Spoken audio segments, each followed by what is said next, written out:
এখন বাজে ওই সকাল 10টার মতো। আমি কিন্তু কাকার সঙ্গে একটু বাজারে গেছিলাম, কারণ বাজার থেকে আমার একটু কাছে সন্দেশ আনা ছিল, ওই কারণেই। তো বাড়ি এসে এখানে বিছানা টিছানা তুলে নিয়েছি। তো নেওয়ার পরে এখানে সকালবেলা যা কাজ থাকে সেগুলো সেরে নিয়েছি। তো হ্যালো এভরিওয়ান, আশা করি তোমরা সবাই খুব ভালো আছো, আমিও অনেক ভালো আছি। বেশ কিছুদিন পরে কিন্তু একটা ব্লগ নিয়ে চলে আসলাম। অনেক দিন হয়ে গেল ভিডিও বানানো হচ্ছে না। তো এখানে কাজ মাজ করার পরে স্নান করে আমি এখানে সকাল সকাল ভাত খেয়ে নিয়েছিলাম। তারপরে মা বলেছিল যে দুপুরে রান্না করবে, তাই একটু শাকগুলো বেছে দিতে। তা আমি আর বোন ওখানে দুজনে মিলে বসে বসে শাকগুলো বাছছিলাম। তারপরে একটুখানি কেক খেয়েছিলাম। খাওয়া দাওয়া করার পরে এখানে বিকালের দিকে আমরা গেছিলাম একটু মাঠে কিছু ফটো তুলতে, ভিডিও করতে। তারপরে কাকুর সঙ্গে দেখা হয়ে যায়। তারপরে ওখান থেকে আমরা নিমকি মাখা, মটর মাখা আরও এক্সেট্রা অনেক কিছু খেয়েছিলাম। খাওয়া দাওয়া করার পরে তারপরে গেছিলাম একটু বাড়ি, মানে সেই পাশেই।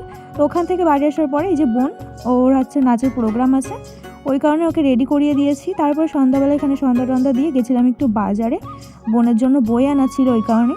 তো বইটা নিয়ে বাড়িতে চলে আসার পরে আমরা গেছিলাম এখানে প্রোগ্রাম দেখতে। পাশে আমাদের এখানে অনুষ্ঠান হচ্ছিল, এই যে বোনের নাচ হচ্ছে। তারপরে হয়েছিল একটা ড্রামা টাইপের একটা কিছু।